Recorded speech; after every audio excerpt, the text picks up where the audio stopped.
suite à la détérioration de la situation dans les territoires palestiniens occupés et à Gaza.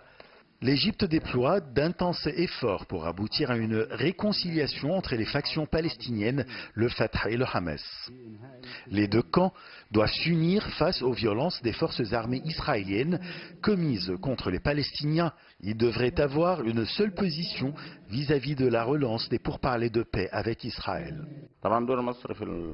Les responsables égyptiens ont reçu dernièrement une délégation dirigée par le chef du Hamas, Ismail Haniyeh, pour trouver un moyen de faire avancer l'accord de réconciliation avec l'autorité palestinienne.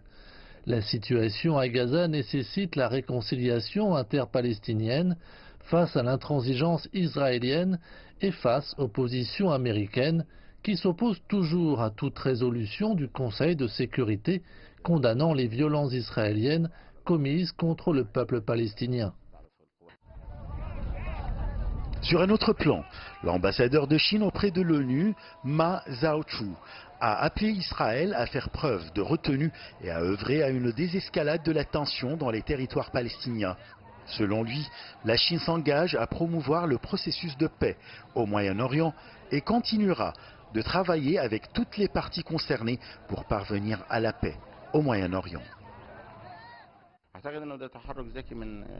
Pour la première fois, Israël demande clairement à la Chine de jouer un rôle dans la relance des négociations de paix israélo-palestiniennes.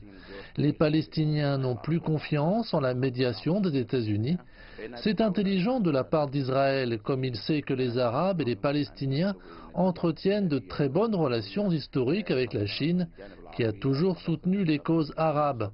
Israël est conscient que la Chine est le seul pays qui peut jouer ce rôle de médiateur vu ses relations et son poids estimé par tout le monde arabe, y compris les Palestiniens. Les États-Unis avaient mis leur veto vendredi dernier aux Nations Unies à un projet de résolution présenté par le Koweït au Conseil de sécurité.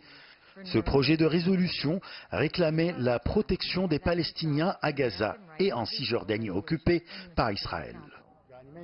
La Chine avait voté en faveur de ce projet de résolution, déplorant qu'après 70 ans, le peuple palestinien continuait d'être traité injustement.